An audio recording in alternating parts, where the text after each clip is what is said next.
One day, the village was abuzz with the arrival of strangers, a group of missionaries who came to spread their faith and help the villagers with medicine and education. Among them was a young man named Jonathan. He had eyes as blue as the distant ocean and hair the color of wheat fields under the African sun. Though he was an outsider, he carried a heart full of warmth and kindness. Amari first saw Jonathan when he was helping an old woman carry water from the river. There was something about his gentle nature and the way he respected the village elders that caught her attention. She felt an unfamiliar flutter in her heart, a feeling she had never experienced before.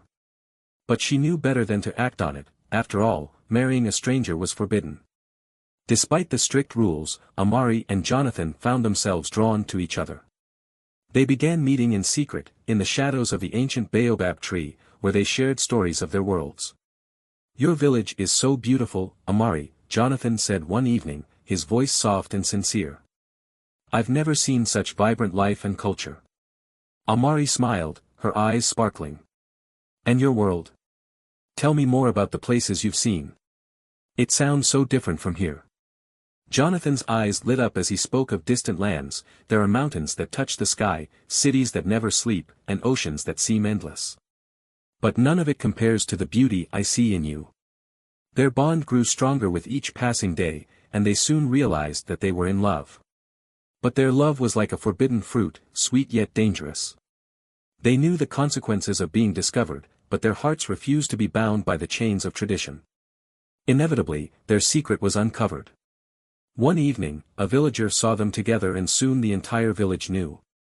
The elders were furious, and the village was thrown into turmoil.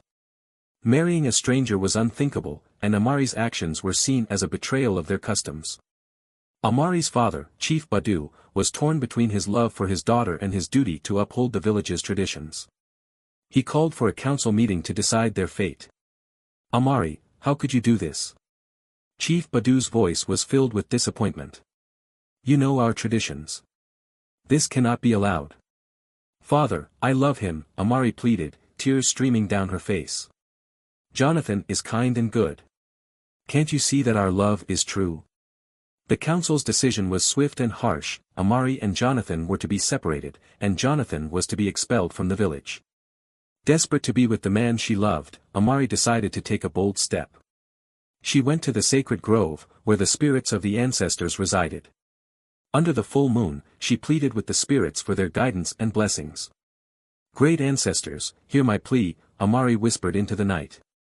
"I love Jonathan with all my heart. Show me a way to honor both love and tradition." That night, Amari had a dream. In it, the spirits appeared to her, wise and ancient. "Love is the purest of all emotions," the spirits intoned. "It has the power to unite even the most divided hearts." Inspired by her dream, Amari returned to the village and spoke to the elders and the people. She shared the message from the ancestors, emphasizing that while traditions were important, they should not imprison their hearts. "Elders, my fellow villagers," Amari began, her voice strong and clear. "The ancestors spoke to me. They reminded us that love is powerful and pure. We must find a way to honor our traditions while embracing the love that binds us." The village was initially skeptical, but Amari's words resonated with many.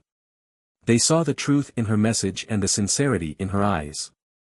Slowly, the hearts of the villagers began to soften. Chief Badu, moved by his daughter's courage and the wisdom of the ancestors, stood up. "Let us create a new tradition, one that respects our past but allows us to grow. Amari and Jonathan's love will be the symbol of this new beginning." In a ceremony that blended old customs with new, Amari and Jonathan were married under the ancient baobab tree, with the blessings of the village and the spirits of the ancestors.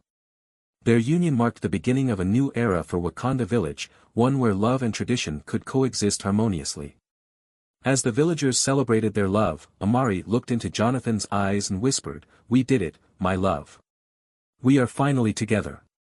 "Yes, Amari," Jonathan replied, holding her close. "And our love will guide us through all challenges." The story of Amari and Jonathan became a legend passed down through generations. It reminded everyone that sometimes, breaking a taboo could lead to the most beautiful and unexpected blessings. And so, in the heart of Africa, where the sun kissed the earth and the wind sang through the trees, Amari and Jonathan found their true love, proving that love indeed has the power to transcend all boundaries.